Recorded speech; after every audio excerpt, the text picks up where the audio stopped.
Hello, my Bill 1000 Nation. How's everyone doing today? Hopefully, everyone's having a great day. If not, I hope it gets better from here.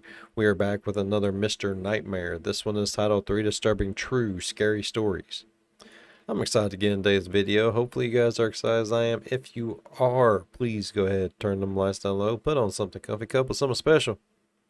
Let's get spooky. Yeah, I like getting spooky. Oh, let's go ahead and get into it.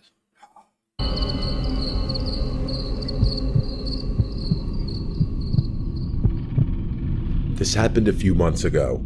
I've been driving for Lyft for a few years now, and I usually stick to late night shifts. Okay. The roads are quieter and the tips are better, So. but there is a trade-off. Every once in a while, you get a story that sticks with you, and not in a good way. I'd always thought of myself as careful.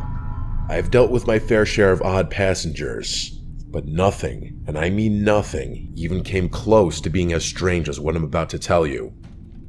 I didn't have a dash cam at the time, and that night was the main reason I installed one.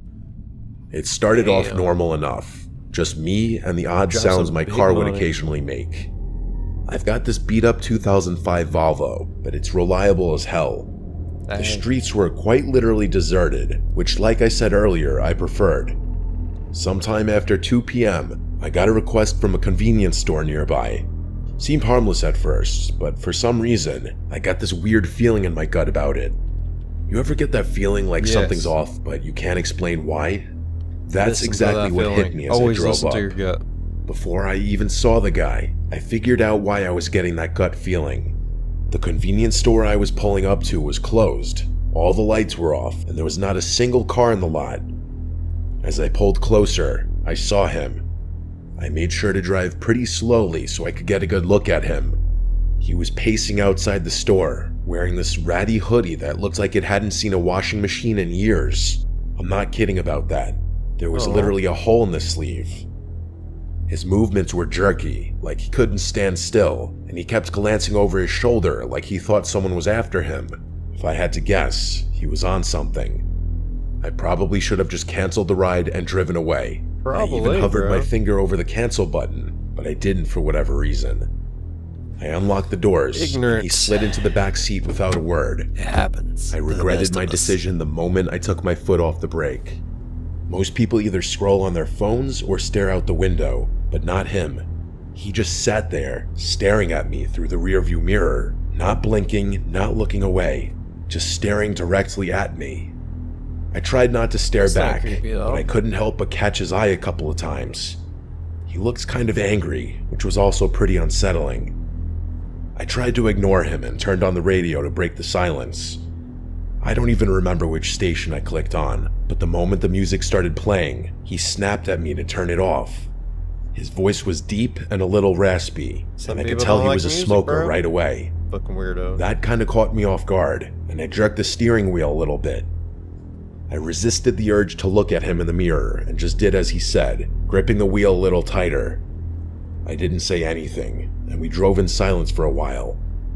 I thought maybe he'd just sit there quietly until we got to his stop. That's what I was hoping for, at least. But then he spoke. I remember the conversation like it was yesterday. He asked me if I ever picked up someone I shouldn't have. That question hit me like a brick. I let out this awkward laugh and said, well, I hope not. I was trying to keep it light, but he didn't react. He just leaned back and muttered something to himself that I couldn't hear. Then he started going on about how he used to be an Uber driver and he quit because some punks stole some stuff from his car. He was slurring his words a bit, so I couldn't make out everything he said, but I got the gist of the story for the most part. I looked in the mirror once or twice while he was telling me the story, and I realized he was smiling the whole time, which was incredibly unsettling. A normal person wouldn't smile talking about something like that. Right. He concluded his story by saying, "It's funny how much trust you put in someone sitting right behind you." That comment was what did it for me. Get the fuck out. I started thinking about him as more of a threat than just a crazy drug addict. Unfortunately, there wasn't much I could do about it. I felt my pulse speed up. I kept my The fuck they ain't. You stop, you get out the car, you walk out, you get to the other door, you open that door, you reach in, you grab the motherfucker, you smack him, you say get the fuck out, you shut the door, get back in and drive away. It's pretty fucking simple, bro. eyes on the road, but my mind was spinning. I glanced at the Tasing, pepper GPS, spray him, focusing on the shoot him destination in his like it was dick. some kind of lifeline. But the guy did not know when to stop talking. He kept babbling about nonsense, some of it concerning and some of it just gibberish. I honestly couldn't keep up. Eventually, he started apologizing to someone, although I don't think it was me. He began insinuating that he had just done something awful and that he was a bad person. He kept saying, "I didn't mean it," repeatedly, followed by a few frantic "I'm sorries." I didn't respond, worried that he'd do something if I did. I didn't know what he'd done or what he was capable of, but I wasn't about to find out. We were only a few minutes from his stop when he snapped out of his Probably muttering fucking haze murder, bro. and yelled at me that I had missed the turn. They're gonna die. I didn't miss it. The GPS clearly showed we were on track, but I slammed on the brakes anyway, mostly out of fear. He demanded that I pull over, so that's what I did. My hands were shaking at that point. I just wanted the nightmare to be over. As soon as I shifted into park, headlights appeared Hell behind no, us. I'm out. I'm It was out. a police I'm out. car. I'm done. I said a silent prayer and watched as it crept down the Fucking road, done. its spotlight briefly sweeping over my car. The guy in my back seat slouched down like he was trying to stay out of sight. I turned my head and saw him lying almost perfectly flat on my back seat with his eyes closed. I whipped my head back around before he saw me, trying to keep my breathing steady. He stayed in that position for a really uncomfortable amount of time. I wanted to ask him to leave, but decided against it. Eventually, he lifted his head and told me I had gotten lucky. Before I had a chance to do anything, he opened my car door and disappeared. I ended up calling my shift short after that. I was Fuck shaken yeah, up man. and didn't feel like driving around anymore. It wasn't until a few weeks later that I came across something on my phone that proved how dangerous of a situation I had been in. According to a news article, a convenience store had been robbed on the night I picked up that passenger. It was 2 blocks from where I had picked that guy up. It makes me sick knowing I was inches away from a dangerous criminal who could have harmed me if he had chosen to. I'm a little Man. scared to contact the police about That's this. scary. I try to avoid law enforcement for That is very various scary. personal reasons I won't get into. I'm not really sure if my report would even help. Either way, I'm much more cautious about who I let in my car. Yep. You decline some of them bitches, man. You don't need to take care of things. You might need I money, used but to you live can't in the replace city. yourself, man. The urban lifestyle is honestly what I always envisioned for myself.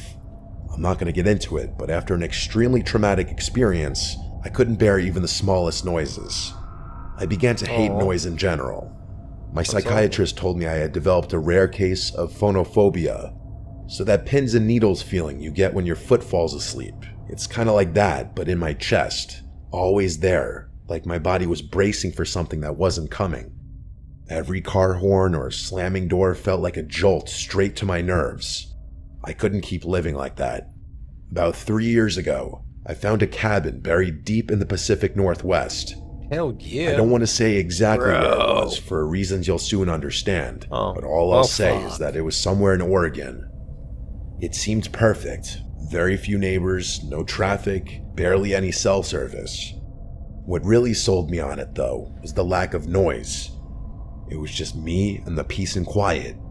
For the first time in months, I thought I might actually feel safe. Hell yeah. The cabin itself was small but cozy. To be fair, it was exactly what the listing had promised.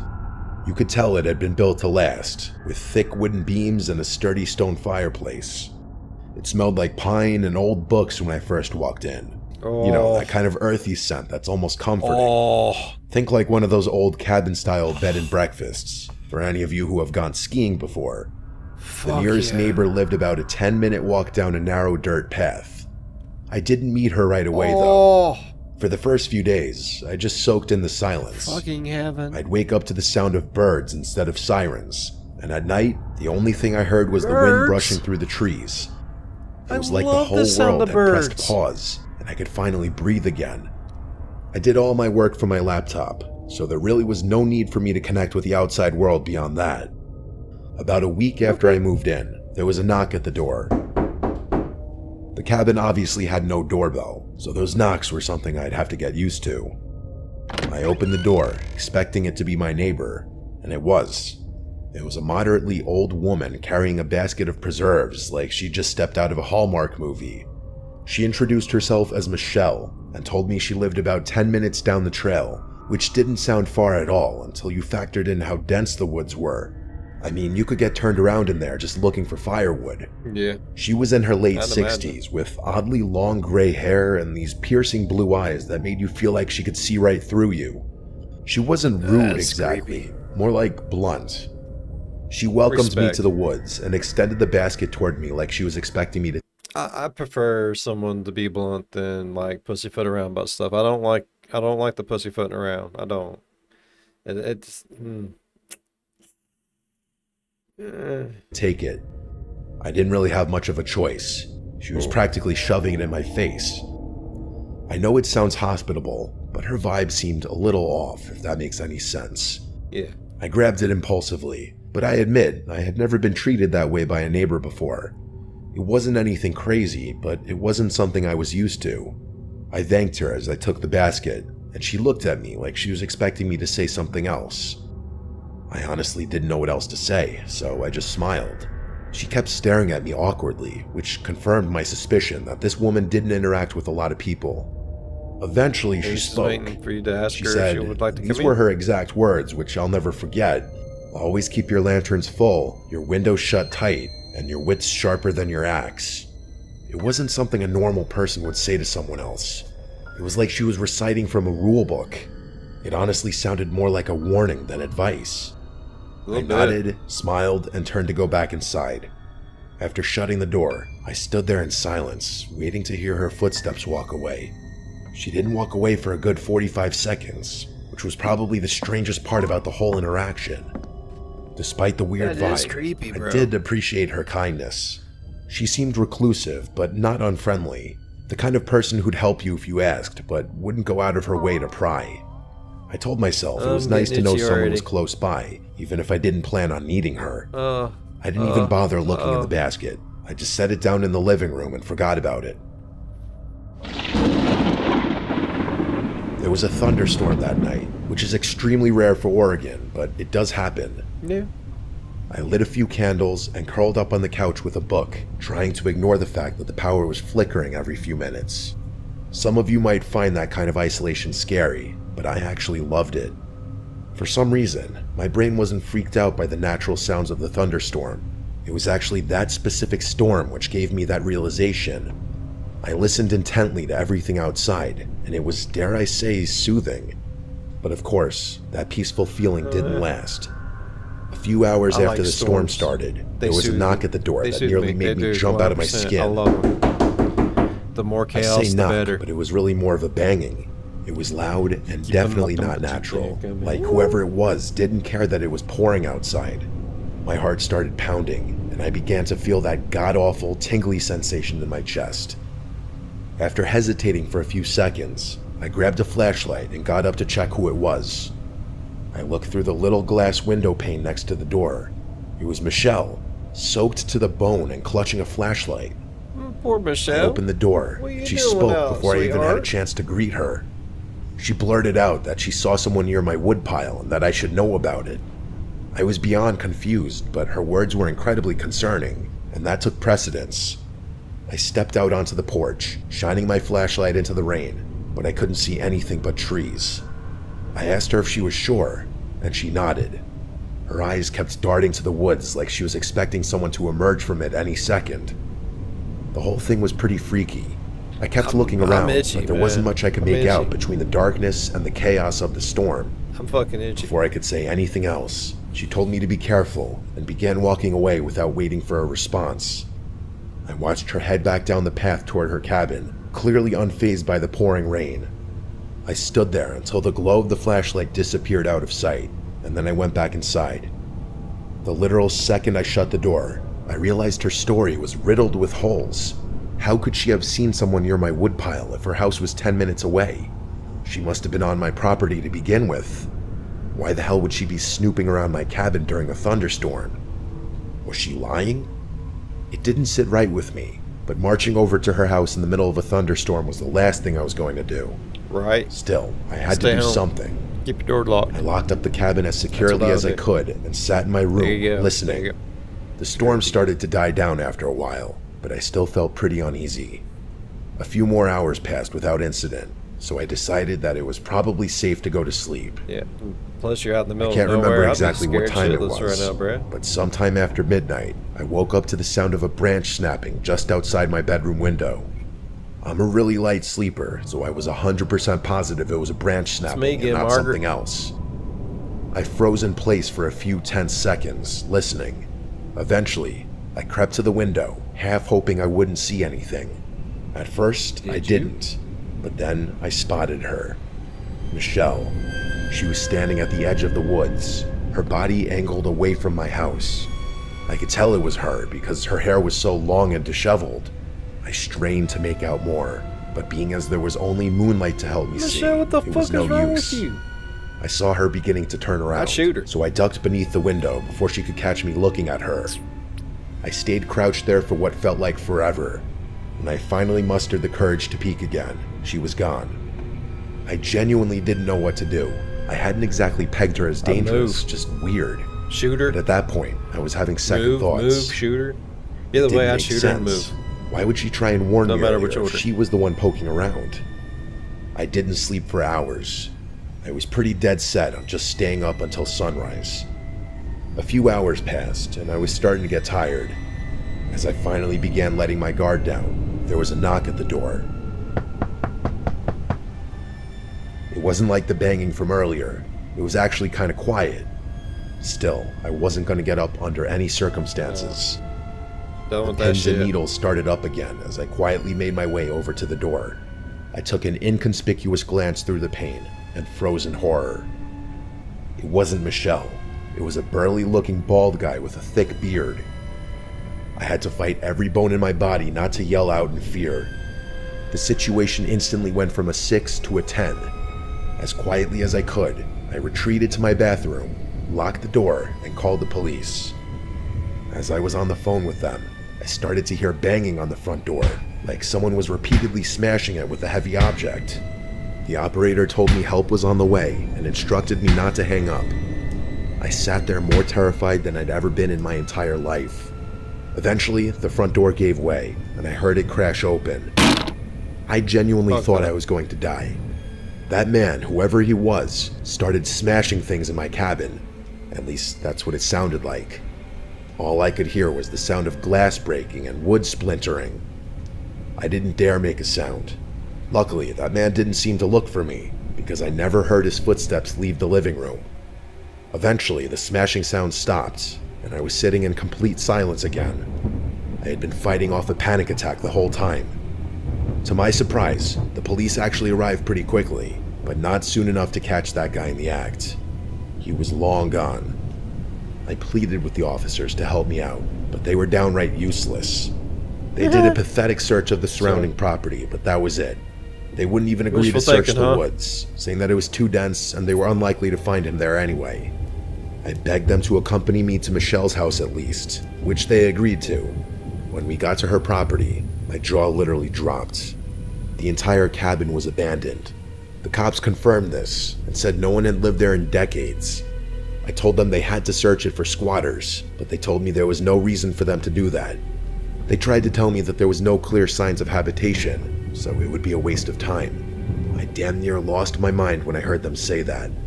I tried to argue, but they more or less told me that living in the woods was a risk I was taking and was not their problem. They left after that, which infuriated me. I obviously moved out of that cabin, but not before spending one more night there. It was awful, but I made it through without anything happening. Things have been good for me since then, but I still constantly think about this experience. Some of my superstitious friends have theorized that Michelle was actually a spirit that was trying to protect me, and that she was really just trying to watch over my property for whatever reason. I don't believe in the paranormal, so I think it's much more likely that two people, her and that man, had been squatting in that abandoned cabin. I just still don't understand why they decided to target me, or why Michelle would bother to warn me if she were planning on breaking into my house. I don't think I'll ever know. Maybe to get on your good side, bro. Who knows why these people do half the shit they do, man? My name is Luke. Those cops My was girlfriend useless as Catherine and I fuck, met though, 3 bruh. years ago as freshmen in college. Gosh, We go to Stanford, dog. which has been my dream school since I was like 8. Neither of us are from California. Pretty far from it, actually. We're both from Ohio. Her from Cincinnati, and me just outside Columbus. Hell yeah, I think bruh. that's a big reason we were so attracted to each other.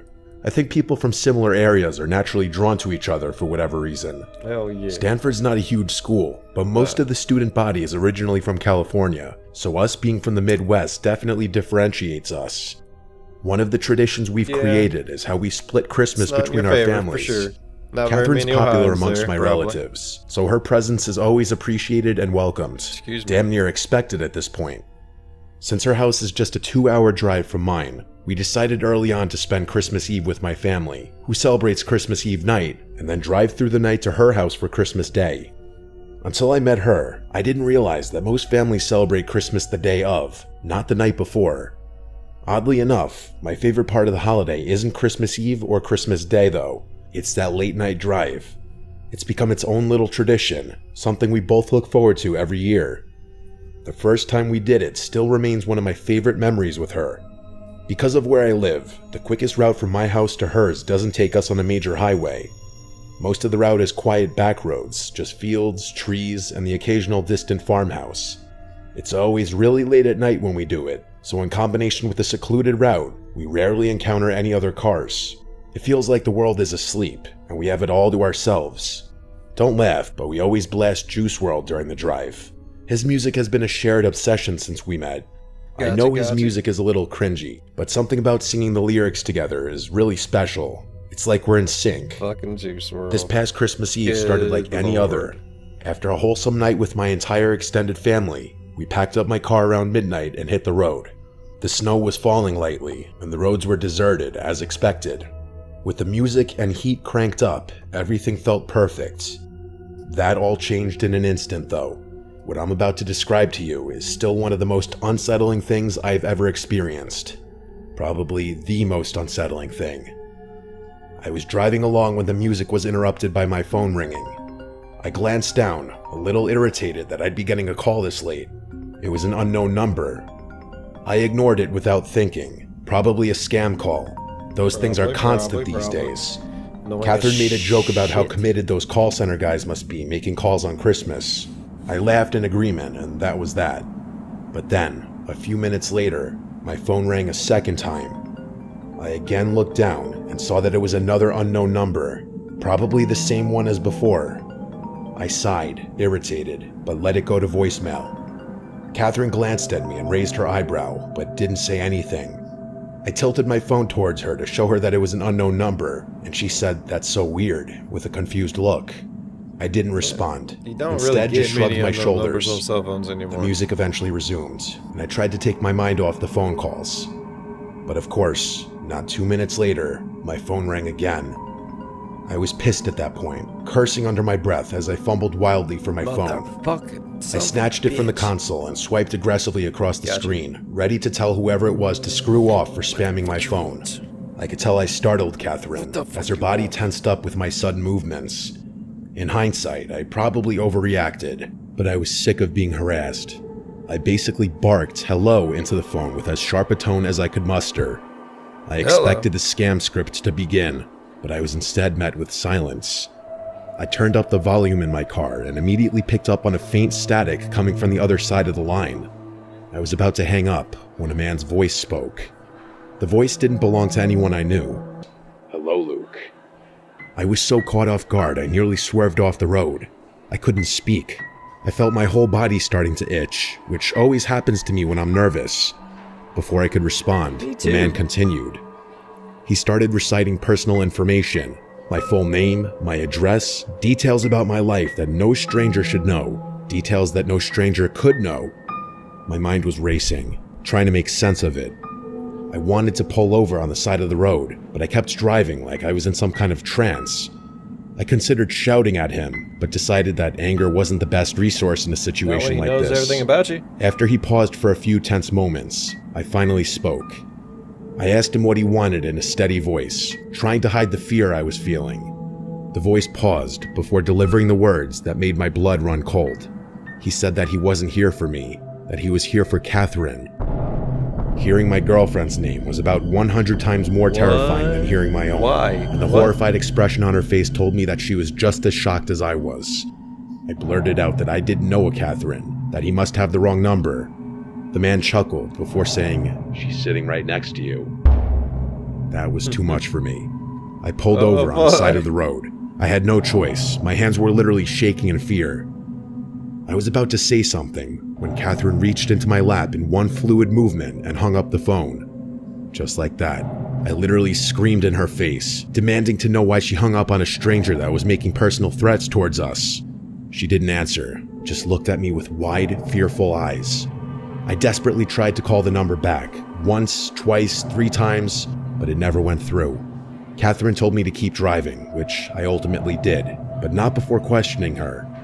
She told me she was scared and that I couldn't blame her for hanging up, which I guess was fair. Yeah. I drove off in 100%. silence, but I still couldn't understand why she'd hang up the phone. I don't know whether I was more furious or afraid. Part of me was expecting that number to call back, but after about 10 minutes, I felt like it was increasingly unlikely.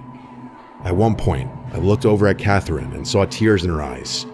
She told me she didn't feel safe, which I empathized with. Something in the pit of my stomach gnawed at me, though. Catherine and I had been through enough in our relationship to know that trust didn't always come easily. There had been little things, white lies, half-truths, moments where I caught her being less than honest. I knew I was being paranoid, though. How could she possibly have done anything to do with this? The rest of the drive was silent.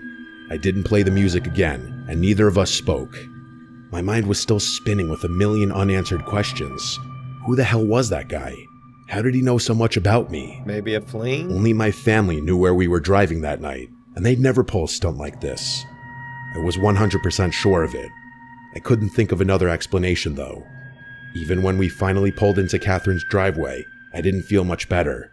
It's been almost a month since this happened, and I have yet to get my answers. Neither of our family members were responsible. We asked all of them. Catherine swears she's just as clueless as I am, which leads me to believe the person on the other end of the phone call had sinister intentions. Do you believe her? You might think I'm That's the overreacting to a question. harmless prank, but I'm No, telling you, not at all. other than our I'm a family paranoid members, motherfucker. there are no people on earth who knew Catherine and I would be driving that night. I've been really tense ever since. I can't help but brace myself every time my phone rings. I know he's going to call me again eventually. It's just a matter of time. Ring, ring, bruh. Oh, that would be so fucking creepy. Just get an unknown caller and know everything about you and just, oh, fuck that, bro. New fear, check mark. Definitely know why they call him Mr. Nightmare, because now I'm going to have nightmares. Jeez. That was good, though. That was a damn good video. I really enjoyed it. Hopefully y'all enjoyed the video as much as I did. If you did, please go down there, leave a thumbs up. It really helps the channel grow. While you're down there, if you want, go on over, slap that subscribe button, become part of the B5 Nation. We do some crazy stuff here. If you want to know when that crazy stuff happens, ding that bell and turn on all notifications. As always, be good to one another. I'll see you in the next one. Bye-bye. Damn. Like, how you just gonna get the dude's phone number? He had to know. He had to know someone. Like, is it like someone she dated, like before him, and was like, oh, I can still be friends with him, and was just talking to him about shit, and like just trying to freak her out? Or maybe someone that he dated that knows a lot of stuff about him because, you know, they dated him. This was someone else now and just being an ass. Either way, that is fucking terrifying.